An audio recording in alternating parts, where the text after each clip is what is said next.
Marie, the Dragon Bride. A long time ago in a small village, in the time when the skies were still ruled by dragons. And here too, a large dragon was causing trouble. He would steal a cow from the pasture or burn the grain field with his fire. But the worst thing was that he demanded a young woman from the farmers as a sacrifice. They had to choose one from each generation and chain her up for him in the center of the village. If the dragon was satisfied, he promised the residents that he would leave her alone. This year, too, it was that time again. A young woman had to be brought to the dragon as a sacrifice.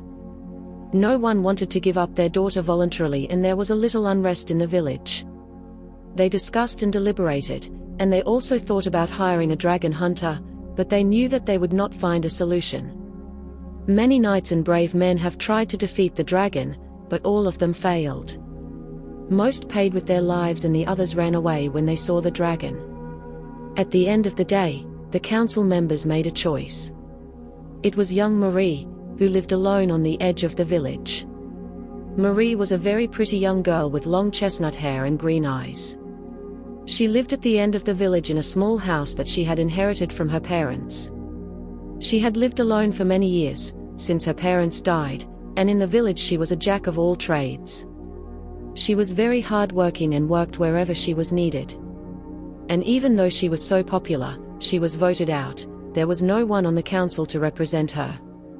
After all, a sacrifice had to be made, and no father or mother would voluntarily give up their own child. So they decided that Marie was the right one. Early in the morning, the village guards arrested Marie in front of her house and chained her to the sacrificial stake in the village. Marie fought back as best she could, but she knew that she would receive no mercy. But she was also very brave, so she decided that she must accept her fate. Marie understood the parents of the other girls, and she also did not want her friends to be sacrificed to the dragon.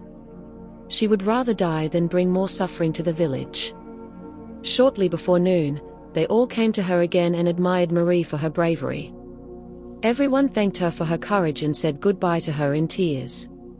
Shortly before noon, just before the dragon was expected, Marie asked the guards for a favor. Please take off my chains and just tie me with a rope around my stomach. I want to die like a free person and not like a criminal. That's what they did, and so Marie went to meet her fate. Then the time had come. It was shortly after noon, when Marie heard the roar of the dragon flying from the mountains. No, I will not scream or beg. I will look it in the eyes and not back away. A huge dragon landed right in front of Marie. It roared and spat fire in all directions. None of the villagers dared to look. Everyone was trembling in fear in their houses. Will the dragon be happy with Marie, or will he cover the whole village with fire? Only Marie stood there, shaking all over, but she would not show it to him. The huge monster approached Marie and assessed his prey. You are beautiful and brave. I can see exactly how you are trembling in fear, but you are really brave, a brave girl. And you have no chains, just a rope. Was it your idea? Why? Marie was surprised at first that the dragon was talking to her. She had only expected a quick death. But she has always been kind and loving to everyone, so why not to a dragon? I didn't want to be put in chains like an evil monster. That's why I only have the rope so that I don't run away in fear. That's very brave, but you won't die today, the dragon whispered in her ear, who was now standing right next to her. I'll take you with me, and he cut the rope and grabbed Marie around the waist before he rose into the air and flew away. Don't be afraid, I won't let you fall.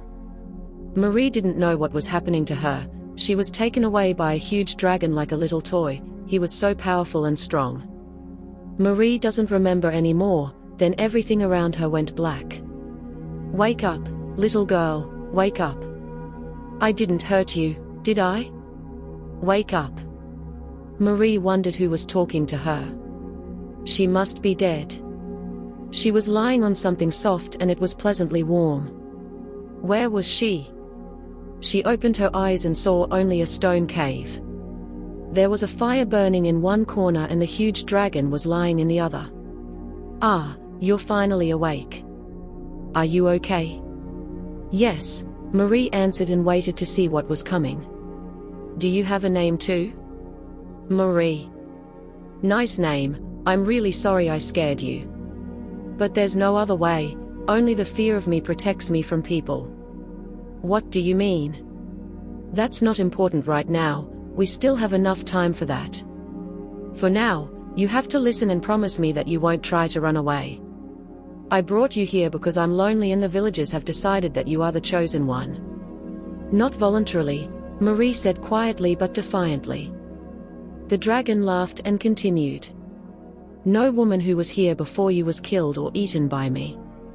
They all fell down the cliff, even though I warned them not to. So I warn you too, don't try to escape, you will die.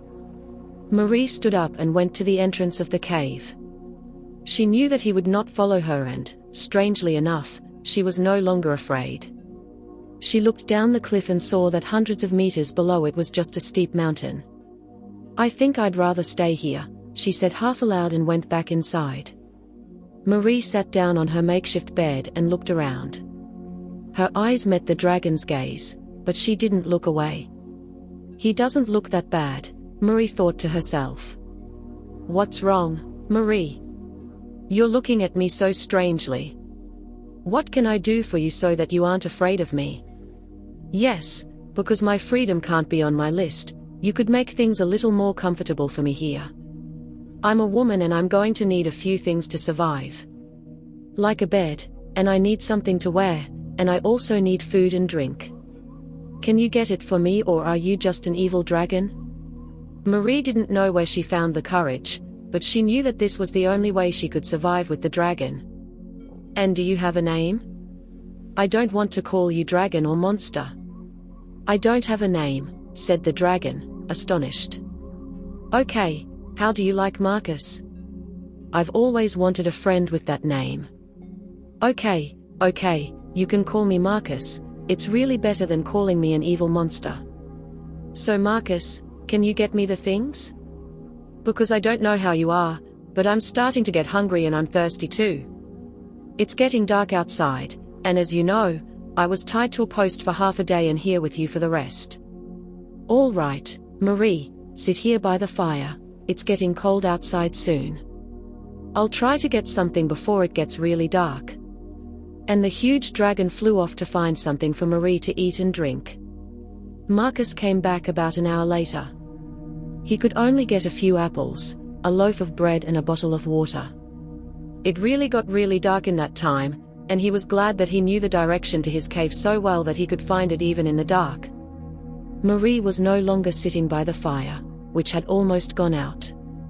She was lying on her beds made of straw and leather and sleeping. Mark took a few branches and carefully put them in the fire, then lit them with his flame. He took an old, dusty blanket from a corner and covered Marie with it so that she wouldn't freeze. Marie woke up very early, she looked around, but she was alone. The fire was still burning, so it hadn't been that long since Marcus had left. She put a few more pieces of wood on it and then she saw the bread and the apples. She was really hungry in between, so she ate what was there. But what should she do now? She wasn't used to doing nothing. She decided to clean up first. If she has to stay here, then she'll make it as comfortable as possible. Marcus only flew back late in the afternoon and he almost missed the entrance to his cave. At the entrance there was a huge pile of rubble and other junk. Marie was in the very back of the cave trying to clean something up. Marie, what have you done? Marie turned to Marcus and pointed to the pile at the entrance. That, my friend, all of this has to go. And preferably immediately. Leave what you brought in the other corner, and she pointed to the sack that Marcus was holding in his paw.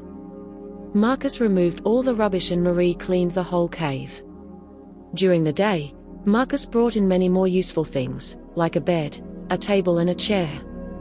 Even though Marie didn't know how he managed it, she was happy that she now had a bed again. That was how they had spent their first day. Together they had rearranged the cave so that Marie could feel somewhat comfortable.